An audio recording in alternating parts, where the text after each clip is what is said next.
Pensem na seguinte cena: você está atrasado para uma conexão entre o aeroporto de Cumbica e deseja chegar urgentemente no aeroporto de Congonha em poucos minutos. Ou você está no aeroporto de Confins e precisa chegar rapidamente no Mineirão para não perder aquele clássico de futebol. Como você faria isso hoje? Já imaginou se você tivesse um carro voador?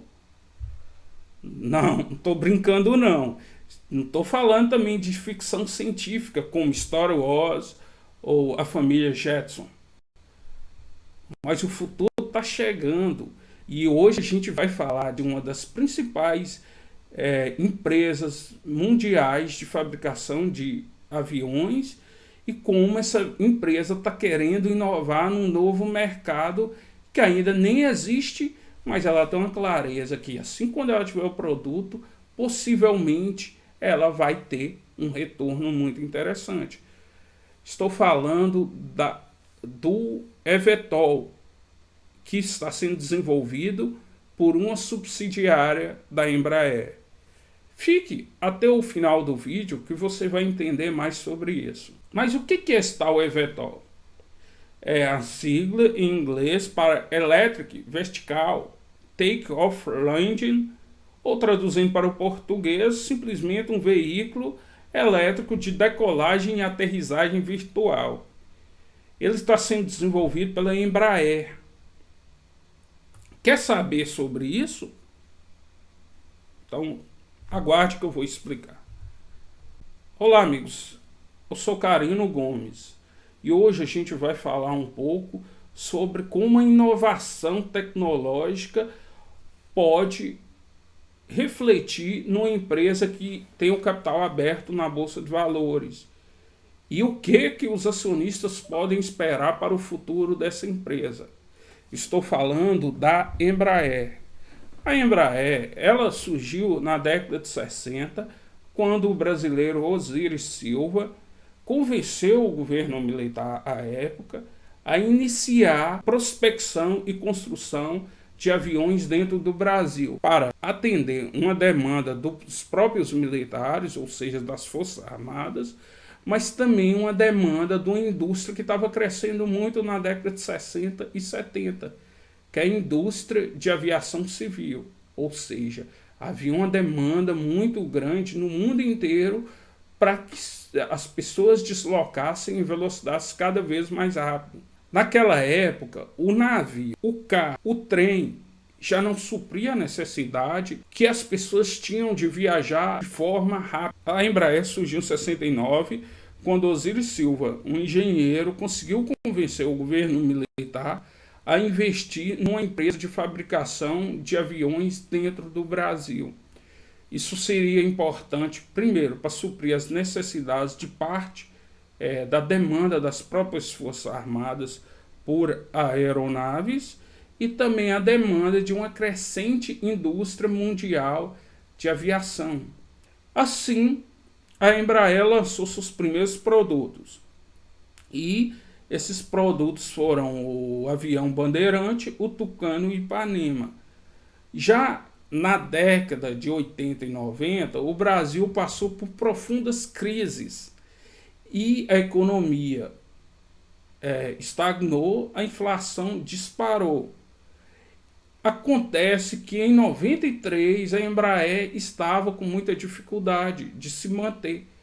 Aí o governo, entendendo que seu papel nessa indústria, como o controlador da empresa, já não supria a necessidade de inovação, o governo decide fazer o leilão das ações da Embraer e ela vira uma empresa de capital aberto sem controle definido. E na década de 90, início da década de 2000, a Embraer lança um dos produtos que foi revolucionário para a empresa, que foi o RJ. Mas como surgiu essa ideia de lançar um jato regional? A grande indústria americana, através da Boeing, e a indústria europeia de aviação, através da Airbus, supriam aquelas linhas que necessitavam de aviões grandes para transporte muito grande de passageiro. Mas para você transportar passageiros numa cidade média para outra cidade média ou de uma cidade média para uma capital, um grande avião quanto o 737 da Boeing e o A320 da Airbus não compensa. Por quê? Porque o custo é muito alto de manutenção dessas aeronaves. E aí o operador, ele quer que quando ele consiga parar no aeroporto, ele consiga praticamente lotar o avião. É aí que está a lucratividade dos operadores, das empresas que operam e que vendem passagem aérea. É conseguir colocar um número máximo de pessoas dentro do avião. Então foi aí nesse mercado, a inovação da Embraer é que ela conseguiu se destacar das demais nesse segmento do mercado. Não significa que ela conseguiu ocupar o espaço que era das grandes, por estar subatendido aquele segmento do mercado que as grandes não conseguiam visualizar. Tanto é que tanto a Airbus quanto a Boeing lançou na década de 60, 70 e 80 grandes aviões para mais de 400 passageiros, mas foi um fiasco comercial no sentido de que as empresas aéreas estão procurando sempre reduzir os custos e um grande cargueiro gasta muito combustível, então não compensa para o operador. O operador ele quer uma grande quantidade de passageiros, mas que ao mesmo tempo deixa a passagem bem baixa. E o produto da Embraer foi revolucionário. Um fiasco que aconteceu nos últimos anos, já que a Boeing fez uma oferta para comprar essa área de aviação civil da Embraer. Porém, a empresa desistiu. E nisso a Embraer ficou mais de um ano tentando separar os ativos, separar as equipes de trabalho, os fornecedores, porque ela ia vender a área de aviação civil.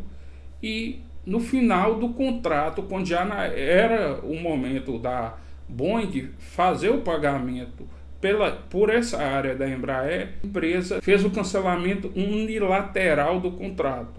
Que a Embraer, após esse momento de turbulência, parece que a empresa entendeu que ela tem que continuar inovando e pensando em novas receitas, em novos mercados não explorados. E assim surge a ideia do eVTOL. O carro voador, tão explorado pela ficção científica, finalmente está virando realidade. O modelo desenvolvido na Embraer, batizado de eVTOL, vai interligar pelo céu diferentes pontos da cidade. Nem é um carro que voa, nem é um helicóptero, é uma nova categoria de aviação que está acontecendo por conta de toda a revolução na tecnologia que a gente está vendo. O eVTOL decola como se fosse um helicóptero e voa como um avião. O motor é elétrico, por isso polui menos e é bem silencioso.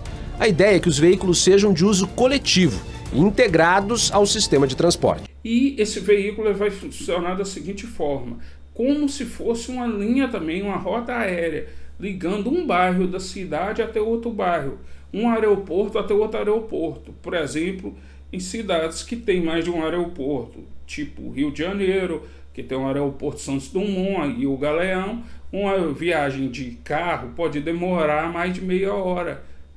Em São Paulo, de Congonhas até Cumbica, é quase uma hora, dependendo do momento do trânsito, é mais de uma hora para se fazer esse trajeto.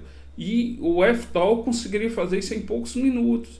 E como ele tem a subida e o pouso vertical, ele poderia utilizar uma estrutura que já existe em muitos prédios, que é os helipontos, porque ele vai subir como se fosse um helicóptero e vai fazer a roda dele em linha horizontal e pousar no outro prédio. Só é que a ideia da empresa é que esse produto seja tão barato que ele consiga competir e extrapolar um mercado que hoje é restrito apenas a uma ínfima parte da população, que é o mercado de helicópteros, porque o eVTOL, ele seria, de certa forma, um substituto, no sentido de que faria com que as pessoas deslocassem dentro das grandes cidades com mais velocidade, e com preço muito mais baixo do que uma hora voo de helicóptero. Porque no início o eVTOL está sendo pensado para que tenha um piloto e 4 passageiros, mas no futuro que ele seja totalmente autônomo, ou seja, ele vai fazer a decolagem e o pouso sem necessidade de intervenção humana. E para isso a empresa também está desenvolvendo um novo sistema que vai fazer todo esse tráfego. Isso é uma inovação que, ao mesmo tempo, facilita, melhora a vida urbana das cidades, ao mesmo tempo também possibilita que a Embraer entre na frente de muitas outras companhias aéreas, e ao mesmo tempo que seja num preço competitivo, porque a inovação ela tende a trazer, como eu falei lá no início, trazer com que os produtos e serviços fiquem cada dia mais baratos. A inovação ela não é só apenas lançar um produto novo, é também isso, mas às vezes você melhorar um produto, um serviço que já existia e fazer com que ele fique melhor e mais barato.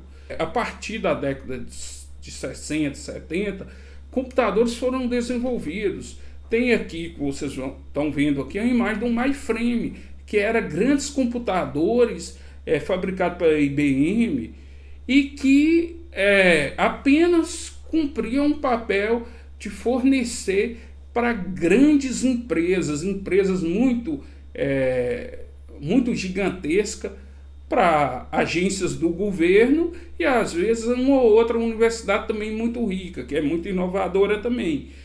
Mas o Steve Jobs, num determinado momento, com desenvolvimento, com a melhoria dos processos, dos fornecedores, ele visualizou: existe um mundo que não é explorado pela IBM. Que mundo é esse? Do computador pessoal. E foi assim que ele lançou a Apple I, que foi um sucesso, mas principalmente o Apple II, que foi o computador revolucionário, que trouxe para a pessoa comum, para o profissional liberal comum, para a empresa comum, um acesso a um produto de excelente qualidade e que melhorava os processos, tanto os processos de escrita quanto de cálculo, e depois essa revolução que a gente não consegue mais voltar atrás, porque a produtividade da máquina, a produtividade, ela tende a melhorar os processos, ela tende a fazer com que a hora de trabalho seja mais produtiva. O que se percebe é que a Embraer ela está seguindo mais ou menos a estratégia que a Apple teve, naquele sentido de entender que o mundo não está sendo atendido porque tem um produto que é bom, que poderia atender um número gigantesco de pessoas. No entanto, o preço é tão proibitivo. Por exemplo, helicóptero, o preço é proibitivo. Então, essa inovação dentro da Embraer possibilita que ela possa ter grandes receitas no futuro, que vai refletir na lucratividade da empresa. E como dizia o Steve Jobs, a inovação separa o líder do seguidor. E nesse ponto, a Embraer ela está fazendo de tudo para ser um líder desse novo mercado. O que a gente tem que perceber enquanto investidor é analisar as empresas, entender que empresas são organismos vivos, que empresas têm um propósito que pode dar certo ou não, e que as empresas elas buscam sempre manter sua liderança ou chegar à liderança e conseguir aumentar receitas, crescer, e com isso crescer também a lucratividade, que é bom tanto para o acionista quanto para as demais pessoas que fazem parte da organização, tanto funcionário quanto o Estado que recebe imposto, quanto para os fornecedores. Então, o crescimento da empresa também ajuda no crescimento econômico, ajuda o país a se desenvolver. Enquanto investidor, a gente tem que perceber isso. Esse vídeo aqui não é uma recomendação de compra nem de venda, é apenas informativo.